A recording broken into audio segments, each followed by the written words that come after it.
Olá pessoal, eu sou o Ivan Ginter e no esgoto da direita rastejam criaturas bradando que o MBL é oportunista.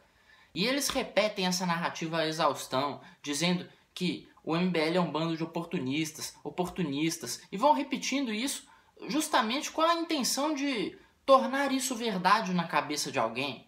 Mas eu gostaria de convidar vocês a fazer uma reflexão a respeito do oportunismo.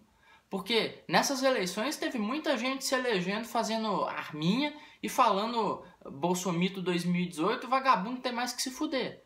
Mas enquanto isso, quando a eleição acabou de verdade e começou a legislatura, o que nós vemos foi bem diferente. Começando citando a CCJ, em que o Paulo Guedes esteve presente, né? O ministro número 1 do Bolsonaro, o grande soldado do governo, esteve lá defendendo a reforma da Previdência, defendeu seus pontos de maneira magistral, mas foi confrontado por dezenas de socialistas, de petistas, de gente com crônico analfabetismo econômico que esteve lá tanto lhe fazendo indagações tolas, quanto também o insultando, chamando de tchutchuca, causando uma verdadeira cena dantesca naquela comissão. E quem estava lá para defendê-lo? A turma da Arminha do PSL? Não, não tinha ninguém da Arminha. Se tinha um da Arminha era muito. Quem estava lá era o Kim Kataguiri, que é um moleque, que tem a minha idade, que deveria estar, né, sendo o garoto que está aprendendo no Congresso, mas que na verdade tem mais a ensinar para aquele bando de parlamentar incompetente do que algo a aprender com eles. Quem estava lá também era o Marcel Van Hatten, que é um sujeito também estreante do Partido Novo. É um cara com a voz mais fina que a minha, mas que consegue realmente ser mais relevante e ter um discurso mais impactante do que 90% do Congresso, incluindo um pessoal do PSL. E aproveitando que eu estou falando do Marcel Van Hatten, por que a gente não fala do oportunismo também?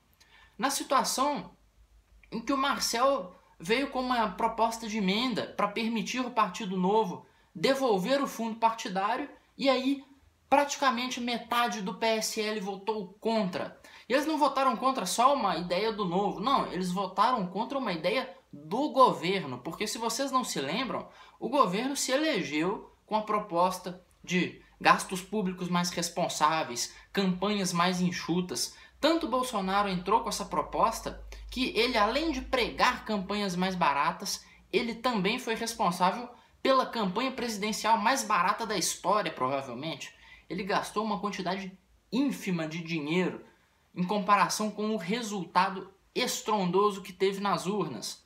Mas aí o que vai e uma parte do partido dele, do PSL, faz? Vota contra uma emenda que permite que o dinheiro público seja respeitado, que partidos devolvam dinheiro público. E aí quem são os oportunistas? São os caras do MBL que também votaram a favor dessa emenda? Ou é aquela turminha no PSL que votou de maneira corporativista, votou de maneira safada para impedir a devolução do fundo eleitoral? E vamos falar então de atividade legislativa. Enquanto o Kim Kataguiri, ele na CPI do BNDES, ele se prepara para enfrentar as pessoas que foram os verdadeiros arautos da destruição econômica brasileira, Guido Mantega, Palocci, Dilma, Coutinho, pessoas que realmente destroçaram a nossa economia e vão ser eternamente lembrados como os responsáveis pelo fracasso do Brasil nessa década. Enquanto o Kim se prepara para enfrentá-los, para colocá-los na parede na CPI do BNDES, o que nós vemos parlamentares do PSL fazendo? Nós vemos um querendo proibir joguinho violento porque vai influenciar as crianças. Vemos outro idiota querendo proibir a pílula anticoncepcional.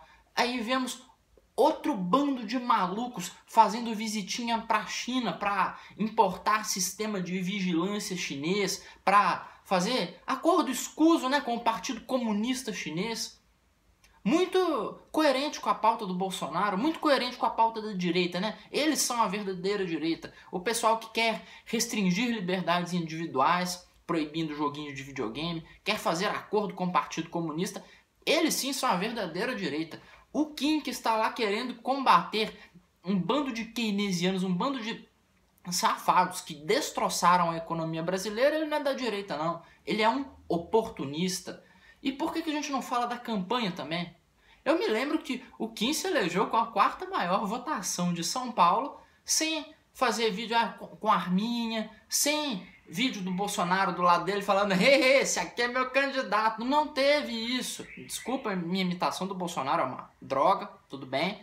Mas não teve vídeo do Bolsonaro falando que o Kim era o candidato dele. Não teve vídeo do Kim puxando sardinha pro lado do Bolsonaro para conseguir ser eleito. Ao contrário da maioria dos candidatos do PSL, que se elegeram basicamente com fotinha do Bolsonaro do lado, arminha e opressão. Nós é tudo opressor, nós vamos oprimir lá no Congresso.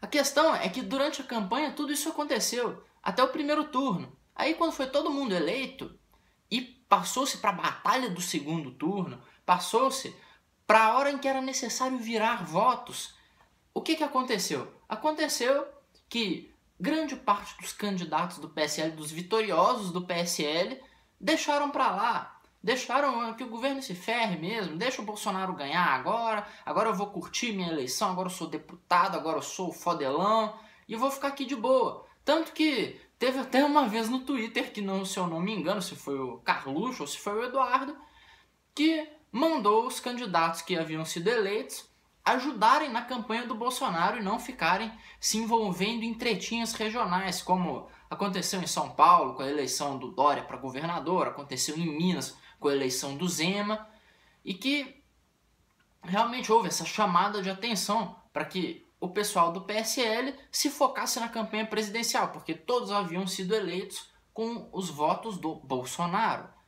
Mas a coisa fica mais interessante quando vemos o que o MBL fez naquela época.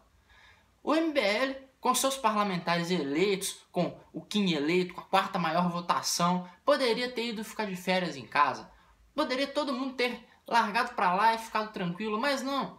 O que fizeram foi uma jornada patriótica. O pessoal saiu lá de São Paulo, foi o Holliday, o Arthur, o Kim, o Renan, foram para o Nordeste e foram para lugares em que houveram ameaças de morte. Houve jagunço ameaçando atirar no pessoal do MBL. Porque eles estavam lá fazendo o quê? Fazendo a campanha para o Bolsonaro, fazendo campanha contra o PT, ajudando o Bolsonaro a se eleger. Enquanto a turma do PSL estava lá curtindo a eleição e tal, feliz, o pessoal do MBL, meus amigos, estavam sendo ameaçados de morte por jagunço e coronel no Nordeste. Foi isso que aconteceu. Então eu não posso chamar esse pessoal que acusa o MBL de ser oportunista de nada melhor do que ratos de esgoto rastejantes. Eu sei, vídeo 100% pistola, deveria ter tomado um chazinho, não quis, agora eu talvez faça isso, mas se você gostou, provavelmente não, tudo bem, mas se inscreva no canal, clique no sininho, clique no joinha, me ajude a atingir mais pessoas e valeu!